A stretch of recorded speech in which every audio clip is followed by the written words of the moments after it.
Ladies and gentlemen, have you ever met someone who actually saw you? Not the mask, not the act, you. The mind beneath the chaos, the rhythm inside your silence. A brilliant mind that didn't just look at you, it understood you, every flicker of thought, every scar you tried to hide.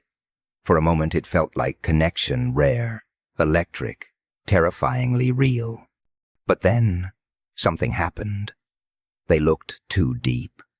They saw what the world refuses to see, and realized some truths can't be comprehended without losing your sanity. Because once you understand the storm inside another person, you start questioning your own calm, and not everyone survives that kind of revelation. When someone finally understands you, they don't just get you, they become infected by you. Your thoughts start echoing in their head.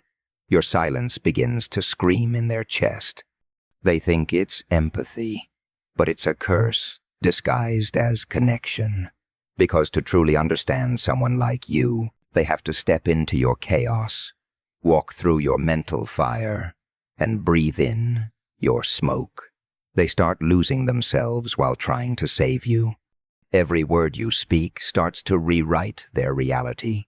Every glance drags them a little further down the rabbit hole. They think they can handle it, that their mind is strong, their heart stable, until one day they wake up and realize they're no longer observing your madness. They're part of it. Understanding you becomes a mirror that never stops reflecting. They see your pain and begin to recognize their own. They hear your laughter and feel the cracks behind their smiles. It's a dangerous kind of knowing, the kind that strips away the illusion of control. You see, people crave depth until they drown in it. They want to decode you, understand your darkness, and find meaning in your chaos. But once they do, they can't unsee it. They can't go back to the shallow waters.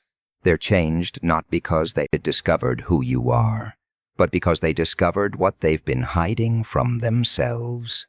Truth isn't meant to be fully known, it's meant to be felt. Because the moment you try to understand truth, you start dissecting it, measuring it, turning something alive into a corpse of logic. People think truth is beautiful, but only from a distance.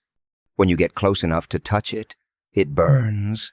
It doesn't whisper comfort, it screams reality. And that's the problem, isn't it? Everyone says they want honesty. They crave truth. But when truth finally shows up, raw, unfiltered, without makeup, they flinch. They call it too much, too heavy, too dark. They don't realize truth doesn't exist to make you comfortable. It exists to strip you naked, mentally, emotionally, spiritually. Most people don't seek truth. They seek validation that sounds like truth. They want to be told they're right, that their story makes sense, that their pain has meaning. But truth doesn't care about your feelings. It doesn't need to fit your narrative. It simply is, a living force that exposes everything you pretend not to see. It lives in the moments you look away, in the silence you avoid, in the reflection you don't want to face. You can lie to the world, play your part perfectly, but truth, it waits, patiently. It watches, and when it decides to reveal itself, it doesn't knock. It kicks the door open. Some people mistake knowledge for truth, but knowledge is just information, clean, controlled, polite. Truth is wild, unpredictable, and ugly. It's the thing that crawls out from beneath the lies you told yourself just to sleep at night. It doesn't ask permission to exist. It just is. The human mind can't always handle it, because truth, when fully seen, shatters illusions, the kind that kept you sane. That's why people cling to half-truths. Safer, smaller versions of reality that don't tear their world apart. And then, there are the few, the cursed ones, who feel truth instead of understanding it. They can sense when something's off, when someone's lying, when the atmosphere shifts. They carry truth like a vibration in their bones. It doesn't make them wise, it makes them haunted, because they can't unfeel what they know. They walk through life, seeing the masks fall off people's faces in slow motion. They hear the tremor in voices, the contradictions in smiles. They see the difference between what's said and what's meant. And once you start seeing truth everywhere, you stop believing in peace. Truth isn't gentle. It doesn't heal before it destroys. It doesn't offer explanations. It demands surrender. It demands that you stop pretending, stop controlling, stop performing. But nobody likes that kind of surrender.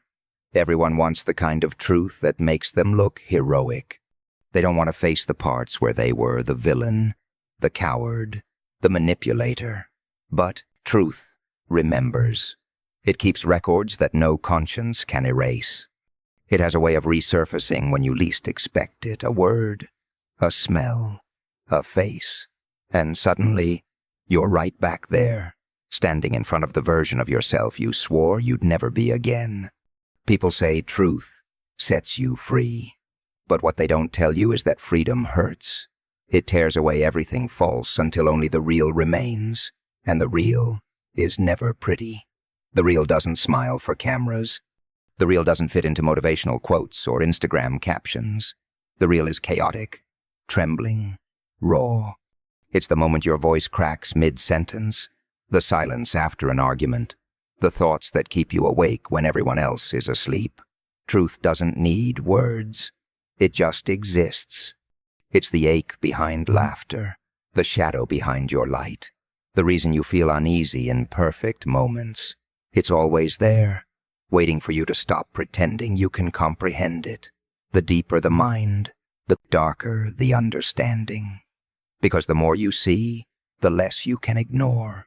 Knowledge doesn't just open doors, it breaks them down, revealing rooms you never wanted to walk into. People think depth is a gift, but it's a weight that never stops pressing on your chest. You start noticing details others overlook, the tremor in a voice, the hesitation in a smile, the quiet desperation behind someone's confidence. You see too much. You feel too much. And once you start connecting the patterns, the whole illusion begins to crumble. A deep mind doesn't rest. It questions everything: the world, people, motives, even itself. It wants to understand, but understanding comes at a cost. Because when you dig deep enough, you find that behind every truth is a lie. Behind every smile is fear. Behind every act of love is a trace of selfishness. And that realization doesn't make you wise, it makes you lonely. Because how do you explain to people that the very things they celebrate are built on foundations of pretense? They don't want to hear it. They just want you to play along, smile, and nod. But you can't. Not anymore. Depth turns into isolation. You stop fitting into normal conversations because your mind lives 3 layers below the surface. You start speaking truths that make others uncomfortable. They call you cynical, cold, detached, but you're not. You're just awake. You've seen behind the curtain, and now you can't unsee it. You realize that darkness isn't evil, it's honest. It's the reflection of everything the world hides. And the deeper your understanding grows, the darker it gets, not because the world changed, but because you finally saw it as it is. Genius often mistakes pain for wisdom, because somewhere along the line, the mind started believing that to be brilliant, you have to suffer, that to understand life, you must first be broken by it. And maybe that's true, maybe pain sharpens perception, chisels the edges of thought, until you start seeing things others refuse to see. But there's a difference between seeing the truth and being consumed by it. Genius walks that thin, trembling line between enlightenment and self-destruction. It thinks that the ache inside is proof of depth, that torment equals intelligence. But pain doesn't always mean wisdom. Sometimes it just means you've been hurt too long and learned to romanticize it. The sharpest minds often cut themselves first. They turn inward, dissect every emotion, analyze every flaw until they bleed understanding. They call it introspection, but sometimes it's just self-torture disguised as insight. The mind becomes addicted to its own storms, craving chaos because silence feels like death. And the more they think, the deeper they fall into their own thoughts, searching for meaning where there's only memory. That's what pain does. It convinces you it's teaching you something profound, when in reality, it's just reminding you how fragile you are. But genius, oh, genius doesn't know when to stop. It keeps digging, keeps unraveling, keeps turning scars into symbols. It starts believing that without pain, it would lose its edge, its spark. So it guards the wound like a secret treasure, terrified that healing would make it ordinary. That's the curse. Brilliance born from agony becomes loyal to it. You start measuring your worth by how much you've endured. You wear your suffering like proof that you've seen the world for what it truly is. But deep down, you forget something important. Pain isn't insight. It's a reminder, a mirror. It shows you where you were broken, but not necessarily where you belong. The world romanticizes the broken genius, the misunderstood artist, the silent thinker, the tortured soul. They clap for the tragedy, not realizing the performance is real. They admire the mind that burns itself alive for clarity. But inside that mind, there's no applause, only exhaustion. Because genius can't stop analyzing the ache. It can't stop connecting dots that no one else sees. Every moment becomes a theory, every emotion becomes data, and every memory becomes a maze with no exit. Pain becomes a language, and genius becomes fluent in it. You start translating every heartbeat into meaning, every loss into a lesson. You convince yourself that your suffering gives you purpose, that without it, you'd fade into mediocrity. But maybe it's not the pain that made you wise. Maybe it was your refusal to let it define you. Yet genius rarely sees that. It keeps chasing understanding in every wound, searching for light in the cracks, not realizing the cracks were never meant to be permanent. They were just proof that you felt deeply, thought too much, and survived the weight of your own brilliance. Not everyone who sees you deserves to stay, because being seen, truly seen, is dangerous. It's not just about someone understanding your words or liking your personality. It's about them seeing the real you, the one behind the practiced smile, the rehearsed calm, the version you let the world believe.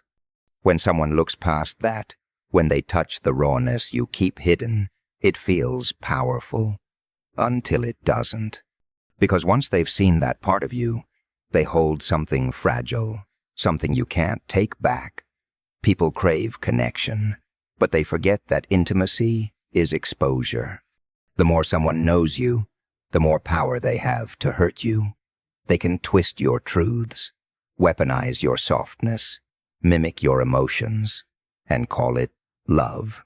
You think they understand you, but sometimes they're only studying you, learning your patterns, your triggers, your vulnerabilities, not to protect them, but to control them. Some people come close not to care, but to conquer. They make you believe they're safe, only to remind you later why you built walls in the first place. You start realizing that being seen is not always healing. Sometimes it's haunting, because when the wrong eyes look at you, they don't see your soul. They see an opportunity. They don't feel your depth. They measure how much of it they can use. And the worst part, you'll confuse their curiosity for compassion. You'll think they care because they listen. But not every listener is kind.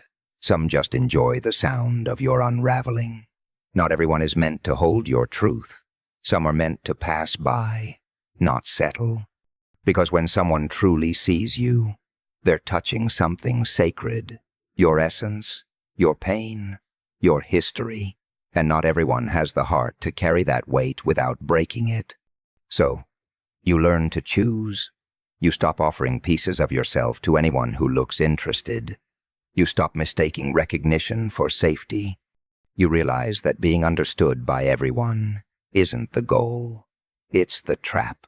Some people were only meant to see you once, not stay long enough to forget what they saw.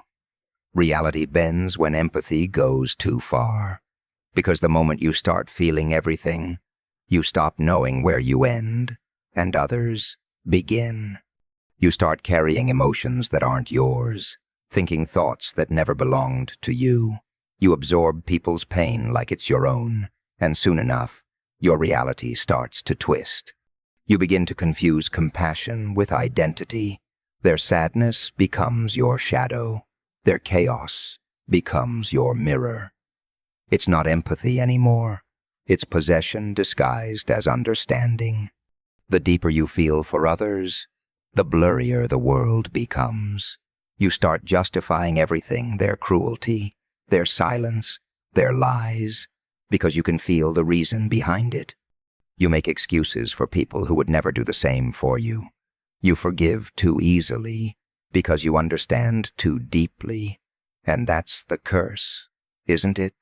When your empathy turns into a leash that drags you into other people's storms, you keep thinking you're saving them, but really, you're sinking with them. Empathy can warp your perception until you mistake pain for love. You convince yourself that feeling someone's darkness is proof of connection, when it's actually a warning. You start to crave fixing people, healing people, understanding people, but in the process, you forget to understand yourself. You lose track of your own truth because you're too busy feeling theirs. And slowly, reality starts to distort. The world doesn't look the same because you're seeing it through everyone else's broken lenses. You start doubting your instincts, your worth, your boundaries. You call it kindness, but it's really erosion, piece by piece. You disappear under the weight of emotions that were never yours to carry. Because when empathy goes too far, it doesn't make you more human. It makes you a ghost trapped in other people's pain.